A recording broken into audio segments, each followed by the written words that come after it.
Today we will discuss a topic that I have mentioned many times in my lectures in passing, but today we're going to shed a little bit of extra light, and it is especially relevant given the circumstances right now in Gaza and in Palestine, and that is our history as a Muslim ummah, our relationship with the Jewish people for the last 2,000 years before the creation of Israel, for the last 15 centuries. Because the fact of the matter is that it is truly sad in light of our contributions to the survival and the flourishing of these demographics that they seem to ignore and neglect all of these centuries of positive interactions. Because the fact of the matter, once again, Christian Europe treated this demographics in a very different way than we did. And multiple times in history, the Muslim ummah and the Muslim civilization played a vital role in protecting hundreds of thousands of persecuted Jewish people. So we need to be aware of this, and we need to know our own history. And again, only so much can be said for the history of 15 centuries. But as you're roughly aware, we went over this in detail this earlier part in a number of lectures. In the year 70 CE, in the time of Jesus Christ, after Jesus Christ, the second temple was destroyed, and so Judaism once again had its diaspora. They fled across the globe, so they didn't have a land. For the next 2,000 years, where were the Jewish people? Under Christian and then Muslim rule. For 1,500 years before 1947, 1,400 years before 1947, where were the Jewish people? Either in Christian lands or in Muslim lands. Okay, what is the difference between how the Jewish people were treated in Christian lands versus how they were treated in Muslim lands? This is the summary we're going to be discussing today. And of course, the goal is to pique your curiosity. The goal is to start you on the journey. Obviously, in 15, 20 minutes, only so much we can do. We need to understand Christianity from its inception has been extremely intolerant of the Jewish people. Why? Because according to their theology, what did the Jewish people do to their own God, to the Son of God? Well, according to their theology, what did they do? They murdered the Son of God. So from the beginning, there's a term that is found in Christian literature. I'm not inventing this term. It's called Christ killers. This is what they called the Jewish people, Christ killers. And that is why, generally speaking, in ancient Christianity, medieval Christianity, Jewish people were not treated as equal citizens. They didn't have the right to own property in most of European history. They were forced to live in special areas. The ancient term for this in Venice, the Venetian term, is still used in English. Guess what that term is? Ghetto. That term ghetto, where does it come from? Now we use ghetto to mean what? A very poor, very impoverished part of the city. Well, it was called ghetto for the first time in Venice in the 1200s from a Venetian term to mean low class. It's literally a term that was used for Jewish people. The term ghetto in English comes from them having to live in a separate place of the city. Jewish people in Europe were prohibited from any noble profession. They had to take ignoble tasks. They were prohibited from owning land. They were prohibited from rising up in the ranks of nobility. In fact, the one job that they were not prohibited to do, and that's why they started to do this more and more, was the job that was prohibited by the church, and that is lending of money. The church said you cannot lend money on interest. And Christians, if they do so, they're going to go to hell, they're going to be damned. This is Christian law, by the way. Jewish people were exempt because they're not Christian. And they couldn't work in so many other areas. This is not anti-Semitic, I'm teaching you history. This is a fact.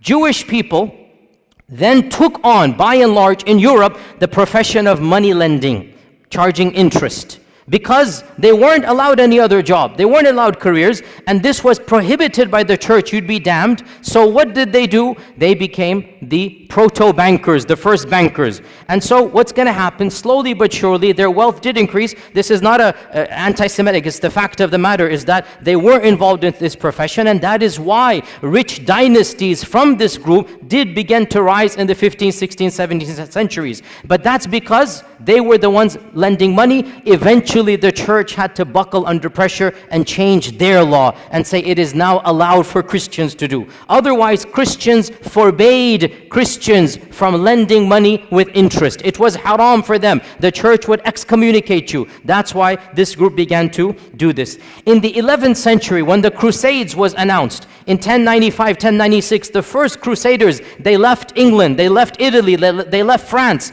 and they made their way to Jerusalem, wanting to free, quote-unquote, Jerusalem from Muslim lands. Do you know what happened before they reached Jerusalem?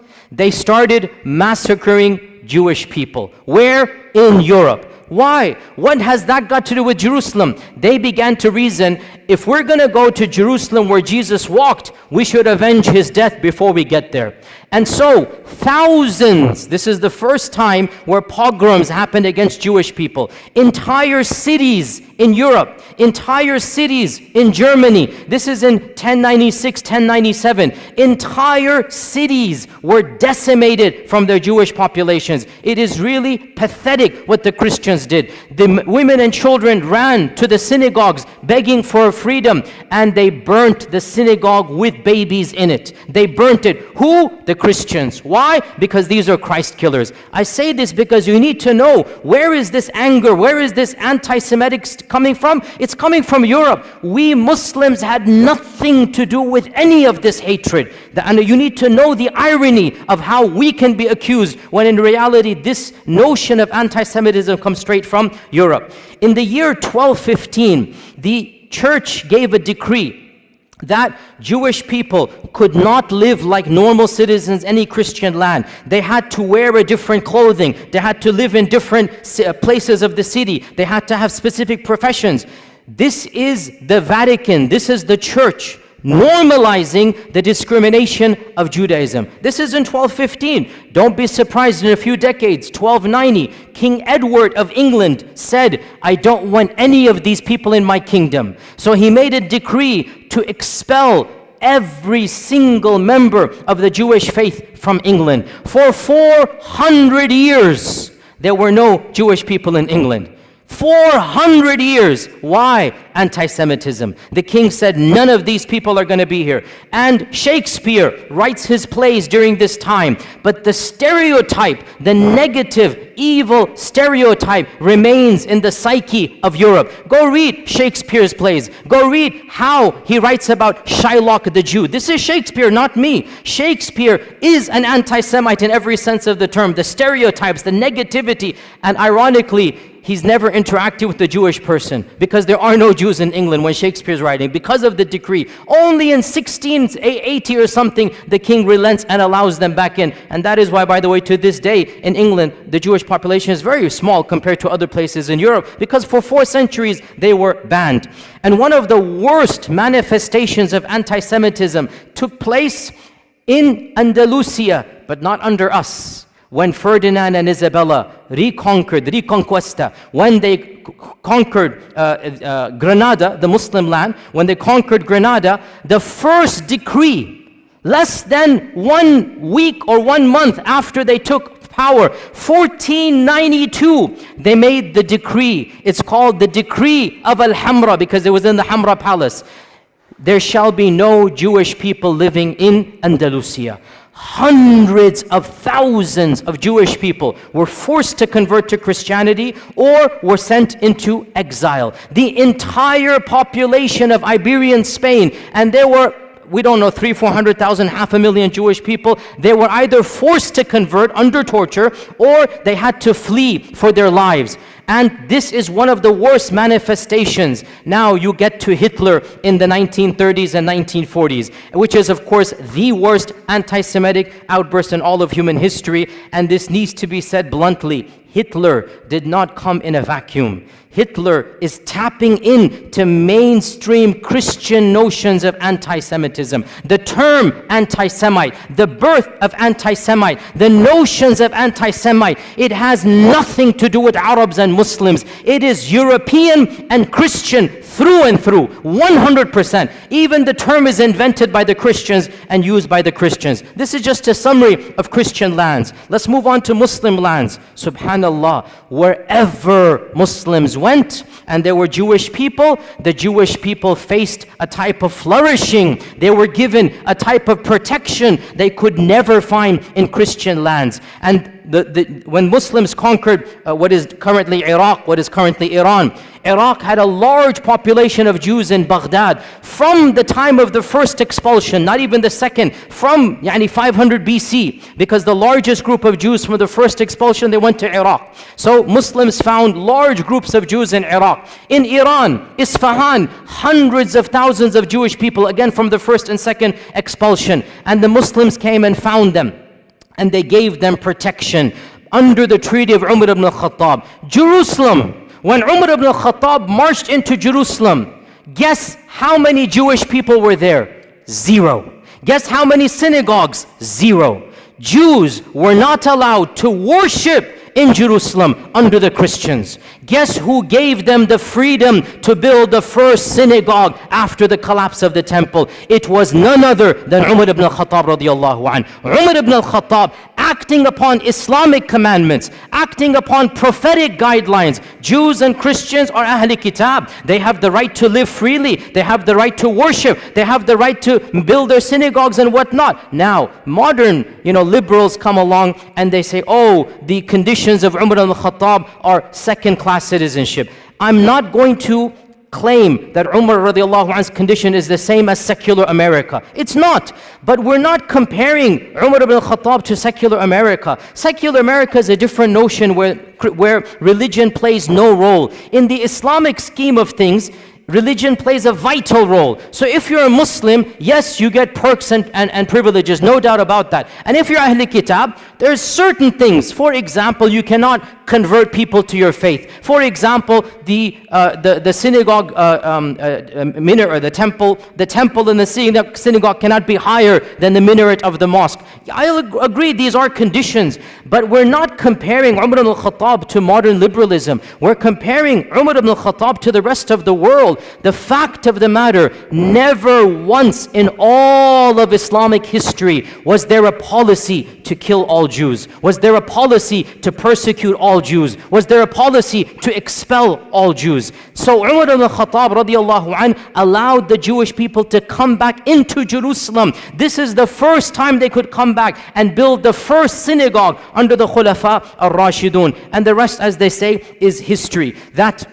in Baghdad, when the Abbasids made their Baytul Hikmah, the famous house of wisdom, they hired the most competent translators regardless of their background. And because Muslim people weren't studying ancient Greek and whatnot, some of the best translators were from a Jewish background, because they're the ones studying ancient Greek, ancient Latin. And so Baytul Hikmah hired the top Jewish minds to be in charge of the House of Wisdom. And when the Fatimids and when the Umayyads of Spain instituted their own Baytul Hikmah, because they wanted to compete. There are 3 khilafas. They wanted to compete with one another. So they made their own institutes of publishing. They also hired the best and brightest minds regardless of their background. Jews and Christians were at the top of this list. You have to understand why. Muslims weren't studying ancient Greek and whatnot. These civilizations were. So the Khulafa and the Sultans hired these people and gave them the best salary so that they can work with them. And one of the most interesting examples in our own history in Andalusia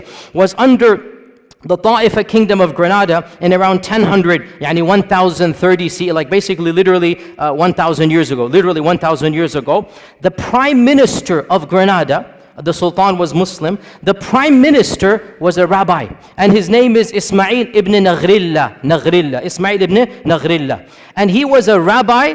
He was a learned man. He rose in the ranks until he became the prime minister of Qurtuba.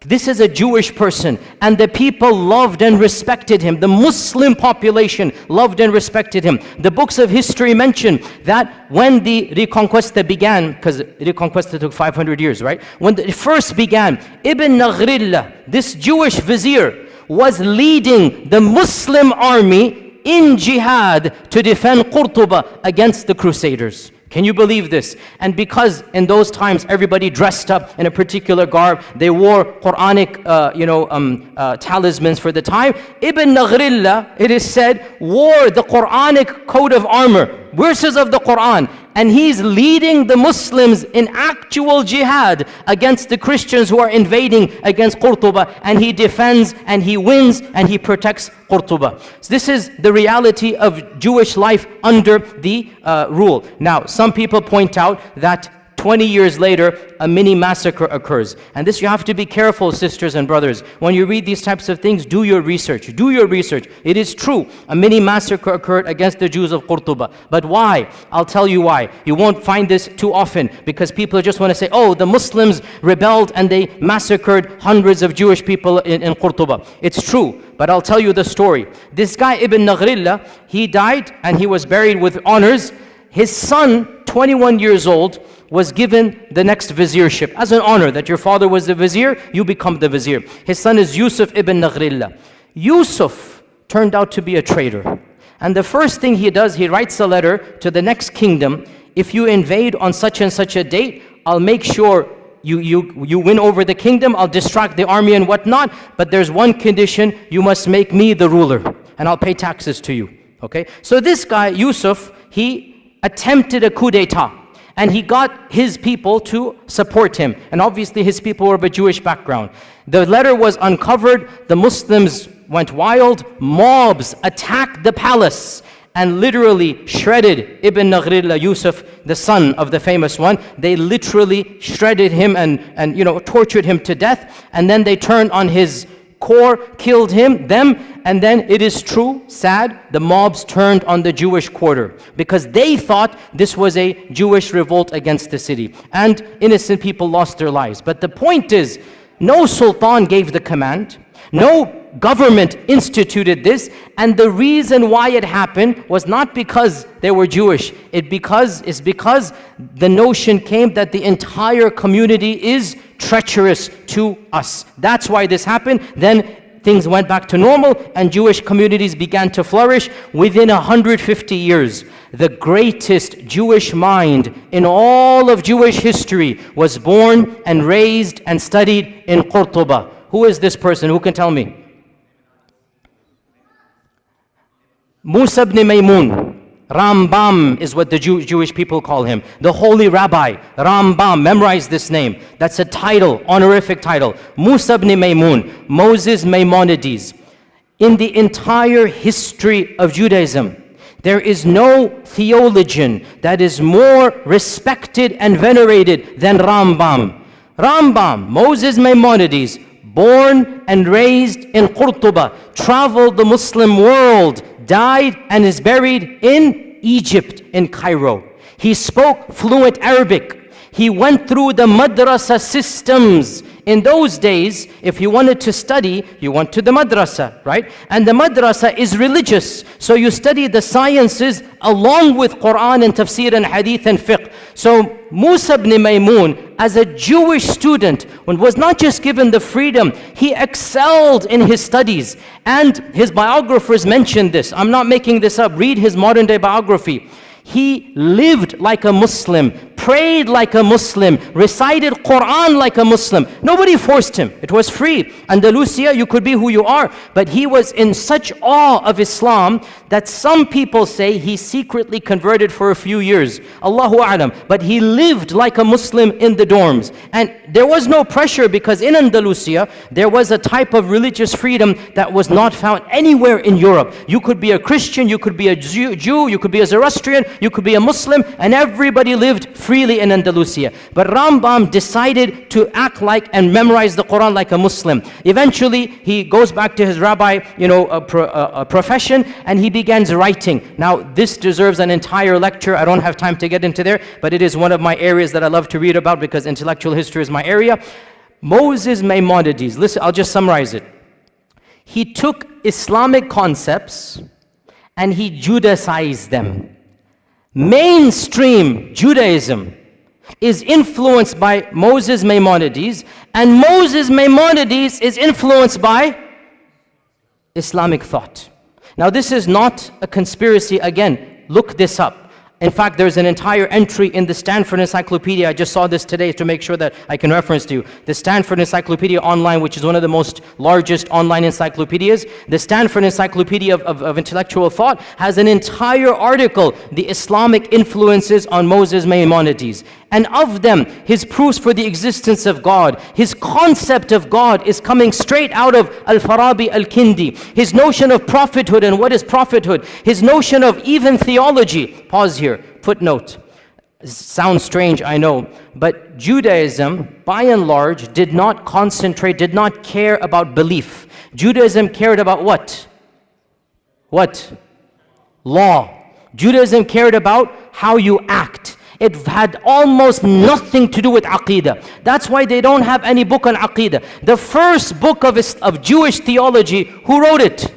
Rambam. The first book. And you read this book, and you are reading Al-Farabi, Al-Kindi. You are reading Islamic Mu'tazili thought. His conception of God, of the attributes, of Qadar, his conception of prophethood, it is coming straight out of his madrasa training. And this is now mainstream Jewish belief. I'm not making this up. This is well known. Mainstream Jewish theology is coming straight out of Andalusian madrasa. He just changed it, made it a little bit. And he wrote a creed. To this day, the righteous or the observant Jewish people, the first thing they do when they wake up, they read Moses Maimonides' one-page creed. And it begins, Ana mu'minu, I believe in, just like Aqidah Tahawiyah, just like other Aqidas, it literally begins, I believe in, and there's 13 points. I believe in God, there is one, la sharika la type of stuff, literally coming out of Islamic thought. He has no partner, cannot be described in this and that, literally goes through, and it goes all the way, and I believe in resurrection, I believe in the Messiah that's going to come. One of the 13 points, I believe in the Messiah. So this is coming from Musa ibn Maymun. By the way, one interesting thing about Rambam, wallahi, so ironic.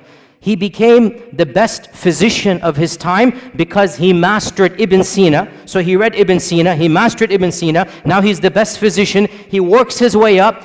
Guess who he becomes the personal doctor to? None other than Salahuddin al-Ayyubi.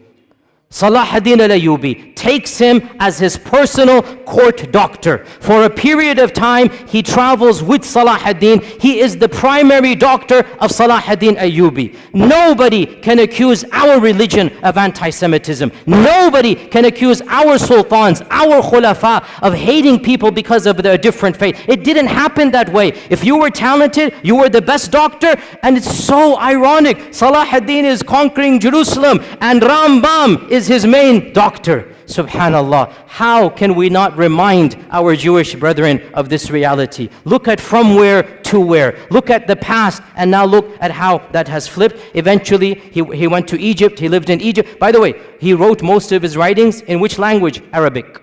The chief rabbi of Judaism is writing his books in Arabic. This is well known. You can see them and look at them online. And he has a book called The Guide of the Perplexed. And there are a number of papers about this, that this is coming straight out of Al-Ghazali's Al-Munqidh min al-Dalal. Literally, Imam Al-Ghazali wrote Al-Munqidh min al-Dalal, and there is a book that he wrote for his people, The Guide for the Perplexed. And it has the same motifs, the same notion. Again, it's not copy-paste, because in the end of the day, he's an intellectual thinker. But he takes ideas, he takes notions from Islam, and he Judaicizes them, which is what we expect to do. But where is the origin? What's the kernel? From our faith tradition. It is true to say that never in the last 2,000 years before the creation of this country has the Jewish people flourished as they did under Muslim Spain, under Islamic Andalusia, their greatest minds, their largest synagogues. You can visit their synagogues to this day in Qurtuba, in Granada. They still have their synagogues that were built not under the Christians,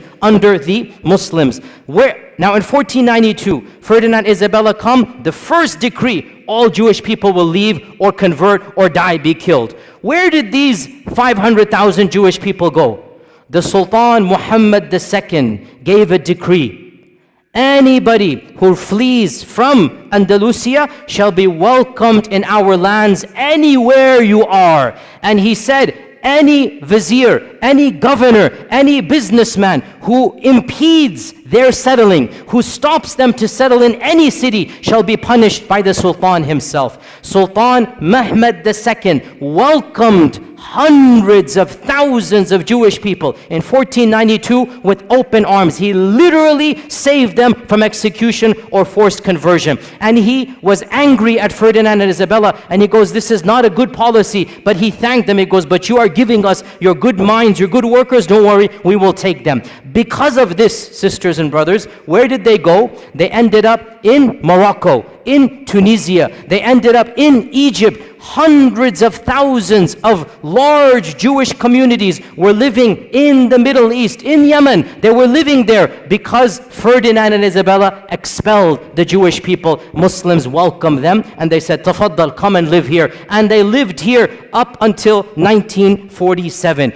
And by the way, before we even get to 1947, let's not forget another chapter in Muslim Jewish history. And this one, I was honestly surprised when I found out. Under Nazi rule, when you're all aware what Hitler did, he made a policy, all the people of that background shall be exterminated. The most inhumane, barbaric policy in the entire history against the Jewish people was Hitler. He literally exterminated them by, gas chambers and whatnot. Guess who intervened where possible? In multiple countries, Muslims, sometimes at risk to their own lives, stood up and protected Jewish people. And wallahi, brothers and sisters, I say to you honestly, I have visited Auschwitz and Dachau. I have studied this chapter in history. Wallahi, I swear to you, if I were alive at that point in time, I would hope to Allah that I have the courage and bravery to stand up against the tyranny of Hitler and to protect innocent women and children. The way they were brutalized, the way they were rounded up and just killed for no reason. Innocent babies, we saw thousands of toys and thousands of shoes of children literally just piled up there, killed for no reason. I would hope I would have that courage as well. And I was so happy to hear so many people stood up. The Sultan of Morocco, interestingly, Morocco was under the French rule, and so technically it was not independent. Yet when the French said, give us your Jewish people, Sultan Muhammad V said, no way. These people are our brethren. They have lived with us for centuries. They shall not be handed over. So Sultan Muhammad refused to obey the Nazi policies under the French rule of the Nazis. Tunisia as well refused. The Ottomans refused. In Bosnia, the Muslims refused. And perhaps the most brave act of courage, because it wasn't a government, it was brave, in France, the Muslims who were under the Nazi occupation. So the Nazis, if you remember your history, they invaded France and they took it over. So you have Nazi rule in France for a few years. You literally had Nazis ruling France before the liberation in 1947. So Nazis are in control. Muslims were allowed to live as second-class citizens. The Imam of the Masjid, Bul Qadir, the Imam of the Masjid, the Grand Mosque of Paris, I visited it. It's a very beautiful masjid built in the 1930s. It's still standing to this day. It's a beautiful, iconic masjid in Europe. The Imam of the Masjid gave a secret talk to the Muslims, and he encouraged the Muslims, if you know any Jewish friends of yours, bring them in. We will protect them in our mosque.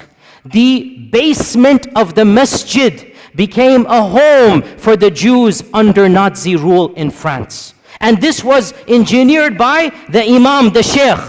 And some people didn't have space. He forged Islamic documents and told them to dress like Muslims. And it is said he saved over 1,000 people by this policy. 1,000 Jewish people in France were saved by the Muslim community who literally banded together. They didn't tell any secrets. There were families in the basement of the masjid, and those that didn't have space, the Imam personally forged IDs that these are Muslims. Because in the end of the day, what do the Nazis know? They look different, they talk different, they dress different. Khalas, they pretend to be Muslims.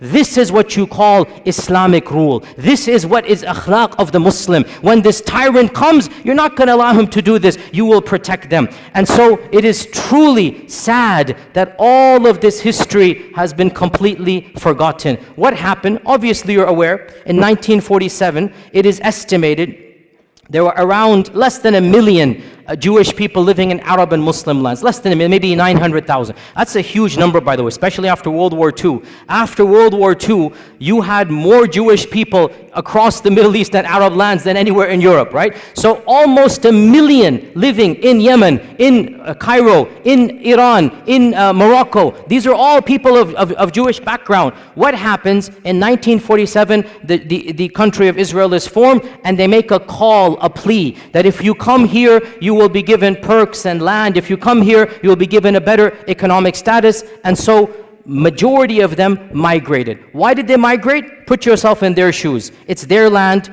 from their perspective, obviously. They're getting their own people. They're getting a citizenship. They're getting land. They feel it's going to be safer for them. Some of them believe in Zionism. And yes, I'm not going to deny, because of the atrocities in 1947 and the massacres against Arabs, it is true, in a number of Muslim lands, for the first time in history, these types of sentiments that we now are familiar with began to develop against the Jewish population. I'm not going to deny this. But why did it happen? Because of politics of Israel. Not because they were Jews, because Israel massacred thousands, hundreds of thousands of Muslims, expelled hundreds of thousands of Arabs. Well then, there's going to be a feeling of sentiment. Why are you guys doing here? Go where you belong and whatnot. So all of this put together in the next 5 to 10 years, from 900,000 Jews in Arab and Muslim lands, currently it is estimated there are less than 15,000 across all lands. 200 here, 500 here, all of them have come to Israel. But one final point, and with this we conclude. Subhanallah,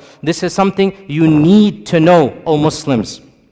This division of living under Muslim, living under Christian, it had and has and continues to have a profound impact on the demographics of the country of Israel. Judaism is divided into multiple groups. The three most important groups: number one, Ashkenazi; number two, Sephardim; number three, Mizrahi.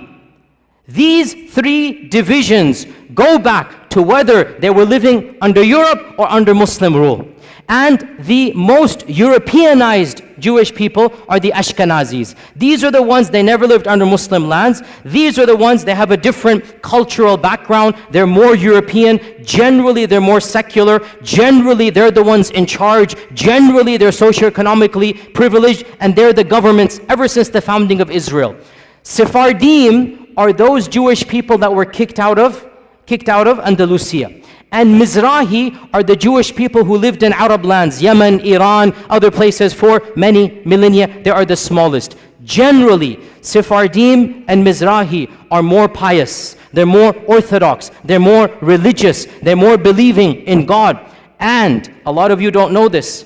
In Israel, they are treated like second-class citizens. In Israel, because they can tell by your looks, they can tell by your name, they can tell by your culture. The Ashkenazis, who have a white skin color, are the superior class. And of course, there's even a lower category, the Falasha, which are coming from Ethiopia, and you should see how they are treated in Israel. They are the lowest of the low. But above them are the Mizrahis, and above them are the Sephardim. Sephardim and Mizrahis, they are ghettoized in Israel. In the 40s and 50s, they were not given the land they were promised. They were not given the perks that the Ashkenazis were given to. They were not given government positions. And this caused, I'm not joking, you can look this up, in the 60s and 70s, political parties, some of them semi-violent, from the Sephardim, from the Mizrahi, were formed to fight against whom? Against whom? The Arabs? No, Ashkenazis. To fight for their rights. And these days there is a massive party in Israel called the Shas Party, S-H-A-A-S, the Shas Party. It is the fourth or the fifth largest party. It is a party that was founded to protect the rights of the Arab Jews, i.e. the Sephardim and the Mizrahi Jews, so that they have equal rights as the Ashkenazis. You have to realize racism is rampant in that group of people, even amongst their own. Any Jewish person who lived in Muslim lands, who spoke Arabic, who comes from an Arabic culture, is not treated with the same respect as the Europeans. And this is well known, open secret. Go look it up, go do your research in this regard. So this is one point. And then I want to conclude on this point, sisters and brothers, and that is that we are not mentioning this. Wallahi, we are not mentioning this to remind them of a debt they owe us. No. We did this because Allah told us to do it, not because of them. We did this because our Prophet ﷺ taught us this is how we treat minorities. We would do it all over again. But we just want to show the world this is Islamic law. This is Islamic Sharia. The freedoms that they had, the intellectual, curiosities, the books that they produced, they couldn't produce a fraction of them in Europe in medieval times. And that is what we give to the world. It is truly sad. And we don't say this as a debt or a favor. We're just pointing out the facts. It is truly sad that the same descendants of those whom we saved, those who were given refuge with us, they have flipped the script and they are doing what Hitler did to them, they are doing to the very people who protected them. And we just say this as a historical fact and record. Otherwise, we complain to Allah and Allah alone. These are facts we should all know, and we are proud as Muslims of our history, and we're proud of our Sharia, and there's nothing to be ashamed of. Alhamdulillah, thumma alhamdulillah. And inshallah we'll continue in the same vein. Jazakumullah khair. Assalamu alaikum wa rahmatullahi wa barakatuh.